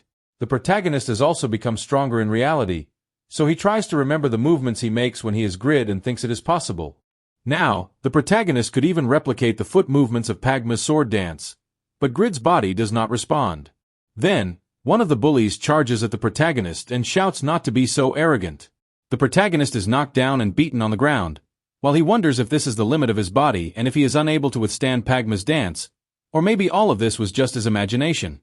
Then, he sees how his sister Sarah is crying and thinks he must protect her. Although he remembers his current situation and thinks it would be better for the girls to call the police. Unexpectedly, Someone asks the bullies if it is not enough, and the guys stop, surprised. Suddenly, everyone is knocked down by a powerful kick to the jaw. She warns the guys not to underestimate the kicks of a professional in 3rd Dan Taekwondo, equivalent to a black belt in karate. The girl exclaims that it would be easy for her to break the nose of guys like them. It is Yeren, who threatens that she has already called for reinforcements and asks if they want to continue with this. The guys grab their companion and decide to withdraw before people start to gather, surprised by the girl's strength. The girls try to help the protagonist up and ask if he is okay. Grid responds that if Yeren is a 3rd Dan Taekwondo professional, she could have stopped them earlier. Jerem replies that a minor should not interfere in a fight between adult men and, with a smile, mentions that Grid was great. For a second, the protagonist thought he was inside the game and wonders if he could have made those kinds of movements thanks to his training. He contests that it was not surprising and was just a fight of one against all. He thinks it must be impossible for the senses unsatisfied to be connected to those of reality. Jerem asks Grid if he can get up, and the protagonist replies that he will lean on her shoulder. He also forbids the girls from coming back to this capsule room, so he will buy a capsule for each of them. Jerem blushes at feeling Grid using her as support to get up and is totally embarrassed to have the protagonist so close. Grid questions if she is going to help him get up or not. Jerem expresses that Grid is really amazing, and Grid does not know what the girl is saying.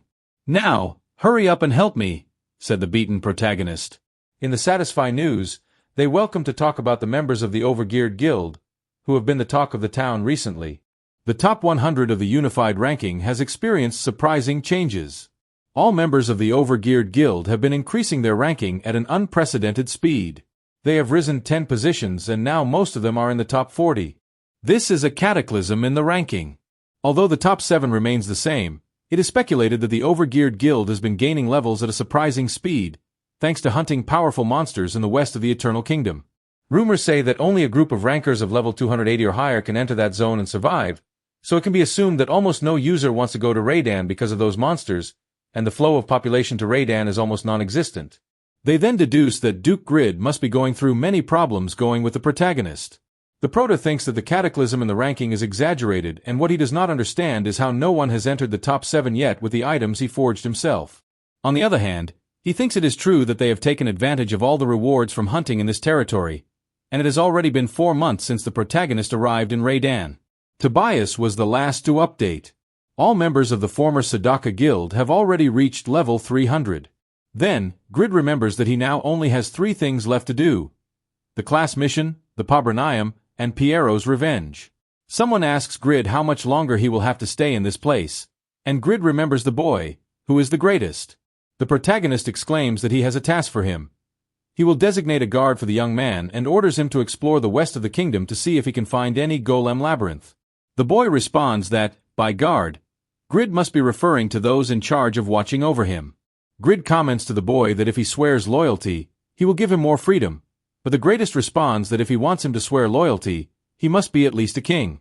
The protagonist remembers that the boy has the talent ability that will reveal itself, and understands that the boy is trying to say that he is so talented that Grid is not worthy of his talent. The protagonist will take this into account and orders him to go explore, an order that the young greatest obeys. Grid reasons that not even Yura knows the whereabouts of Yatin's first servant, so he cannot proceed with the class mission. He assumes that it would be best to start with Piero's revenge. The 30 blacksmiths that Ken is training will continue to manufacture the necessary supplies, and once the protagonist finishes the 5 items that the guild members requested after completing their 3rd class advancement, Grid will have finished with his pending tasks. Activating his legendary blacksmith creation ability, he decides that the time has finally come to create what he has been preparing for. We see in the window that the protagonist has already used this ability to create 12 objects out of the 15 he has to create. Grid designed boots with a rating between epic and legendary. These boots reduce the protagonist's mobility in exchange for giving him more defense. They are boots designed by a legendary blacksmith, crafted with a perfect combination of steel, black iron, and blue orichalcum, which is why they have overwhelming defense. However, their weight severely affects freedom of movement.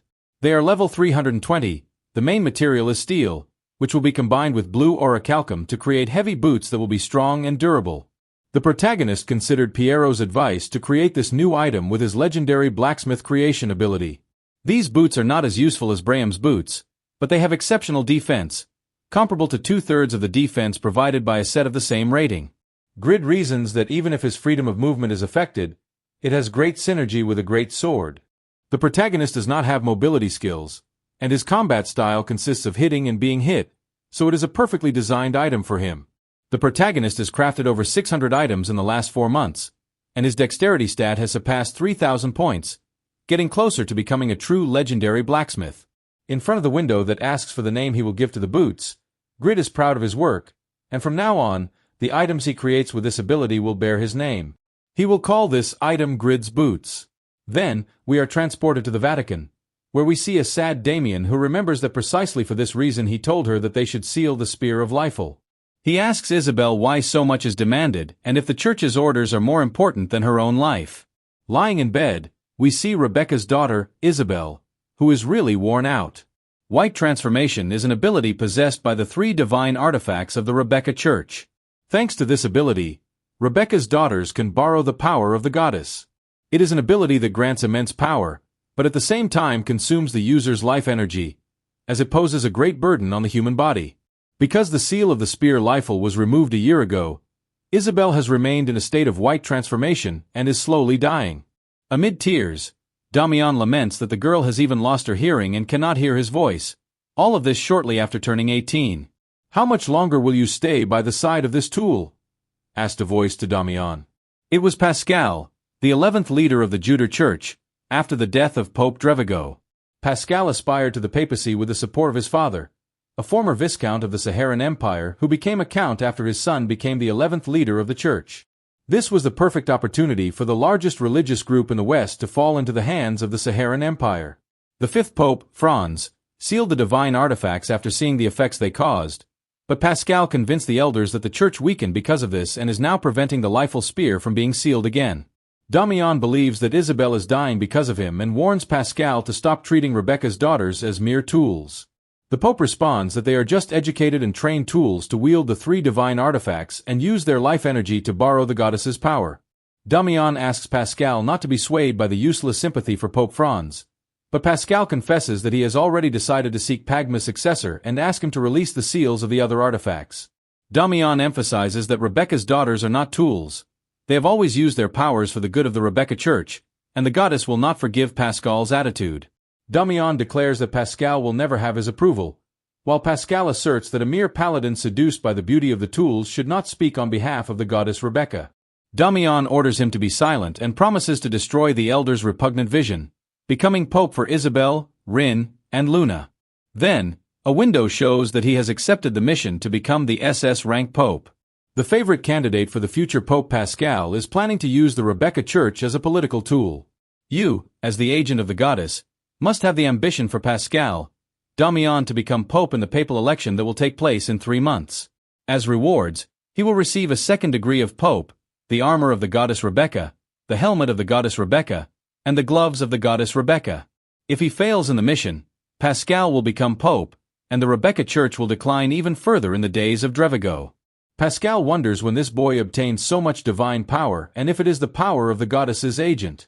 Amid laughter, he exclaims that he will accept, as the goddess's agent also has the right to aspire to be the next pope. He warns the boy that more than half of the votes belong to him, Pascal, but hopes that this experience will help the young man see that his foolishness is merely the work of his folly. He has an order for Rebecca's daughter, Isabel, informing her that a temple of Yatin has been discovered in the vicinity of a village called Kent, located in the Saharan Empire, and orders Isabel to take care of it. Upon receiving no response, he asks if the girl cannot hear him, then asks the elders to write this order. Damian shouts, asking what Pascal is doing. Pascal explains that he is making the most of his white transformation. Before his life energy runs out, he asks the boy not to worry, as they already have a substitute when his life energy runs out.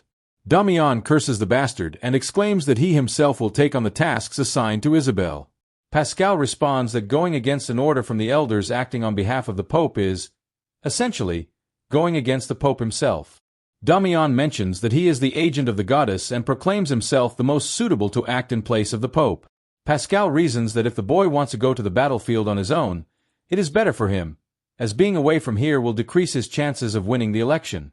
He then accepts the boy's proposition and warns him to do it properly while handing over a letter. The leader of the Juder church hints that if Damian fails, these responsibilities will return to Isabel's hands. We return to the great forge of Raydan, where Grid has finished forging the legendary blacksmith's craft.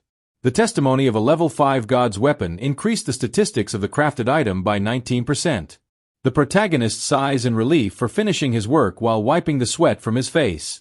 He crafted a unique item, so all his statistics will permanently increase by 4 points. Reputation across the continent increased by 150 points, totaling 25,110 reputation points, and he will be able to use the reputation shop upon exceeding 30,000 points. The protagonist can assume it was a success, despite there being no legendary items after the 630 items crafted in the last 4 months. This is the 5th unique item crafted, which grants 438 defense points, although it reduces movement speed by 10% and evasion rate by 7%. Still, it increases defense by 12% against attacks to the lower body while wearing it. There is a 25% chance of failure in movement skills, and defense will increase by 15% in dark places. The special event that occurs every 5 legendary items crafted decreases the statistics that the protagonist receives per created item. Grid has already crafted 8 legendary items so far and does not know what kind of penalty will be applied when he crafts a total of 10 legendary items. Considering the overall performance, creating unique items is better than creating legendary ones, which represents less stress for Grid. The protagonist does not wish to be weakened again, so he does not want to create more legendary items. Khan's apprentice blacksmiths are amazed by Duke Grid's work, praising him. He knows that low-level blacksmiths cannot fully understand his work, but they are progressing faster than he imagined, probably thanks to Khan's teaching. Grid thinks that at least 6 of them will become advanced blacksmiths, which will be a great help. He decides to enhance these boots, as he will use them for a long time before completing the set. The protagonist has the ability to increase the probability of enhancing an item, so it will not be very difficult to do so. The price of enhancement stones has increased and now costs about $800,000 to enhance an item to the maximum. Remembering that the news reported that the demand for enhancement items from high-level users has increased drastically, as it is becoming increasingly difficult to level up. Therefore, the protagonist plans to acquire a stock of enhancement stones in case the probability of obtaining them decreases even further. The boys sigh, and Grid asks why they seem so depressed. They explain that while they are crafting the boots and gloves that Count Lowell requested, they cannot help but think that their work is just trash compared to Duke Grid's. They then ask the protagonist that, if it is not too much trouble, to teach them how to do it so they can imitate him. Grid did not expect this proposal, as it is uncomfortable since they are already receiving teachings from Khan, and he does not want to interfere. However, someone places a hand on his shoulder. It is Elder Khan, who asks the protagonist not to worry about him and to teach something to the novices, who are just starting, like he did in the past. Blacksmith Grid thinks it is true and can see himself in the past in these boys. Determined, he will show the young ones how he crafts the boots that the novices have been making for Count Lowell. Meanwhile, in the Vatican, Damian says goodbye to Isabel, promising that he will return soon. The girl manages to murmur Damian's name with great effort, and the boy assures her that he will succeed to return very soon, exclaiming that he is strong and will protect her at all costs. Then, Isabel asks if he remembers the person who brought divine punishment upon Drevigo when no one else could and saved the Rebecca Church. She remembers that it was also thanks to him that she could become an agent of the goddess. He is the only person who can seal the lethal spear. Upon seeing the mission, he realizes that the mission's destination is a place near the eastern side of the empire, but it is also close to the western side of the Eternal Kingdom. We return to the great city of Raydan, where the young blacksmiths praise how incredible Grid is, unable to believe that the protagonist crafted this work of art so easily. A window informs that the breath of the legendary level 4 blacksmith has been activated, increasing the statistics of the crafted item by 9%. The legendary blacksmith skill, Witness of a level 5 god's weapon, has also been activated, further increasing the statistics by 19%. Grid crafted a pair of simple steel boots of legendary quality, and since he crafted a legendary item, all his statistics will permanently increase by 10 points. Reputation across the continent will increase by 500 points, while the rest praise the skills of the legendary blacksmith. Grid thinks that because of this, he can now only craft one legendary item before it gets nerfed again. He wasted an opportunity on a trash item.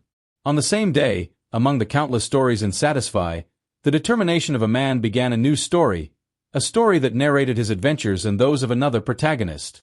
Damian thinks he might find Grid there and will find him, asking Isabel to wait for him, as he will bring the only person who can help them at this moment, the legendary blacksmith. Later, we see Grid walking through the city, lamenting that a pair of simple steel boots came out with legendary quality and cursing his bad luck again. He then decides to prepare to fight against the Knights of the Saharan Empire, who are indeed powerful, although Grid does not have much money. He has already used most of the materials from the guild's warehouse, and the money he obtained as a reward for the golem invasion has already been used by the guild. He remembers that he also sold most of his items at the beginning to be able to have the items he has now. He cannot believe that he has only about 20,000 gold left. But no matter how many times he reviews his inventory, he cannot find anything to sell. Then, he comes across an item called Essence of the Goddess, and wonders if he can sell it, but since he cannot evaluate the item with his skill, he does not know what it might be used for. Grid obtained it by defeating Drevigo and reasons that it could be valuable. He assumes that a certain person must know something about it.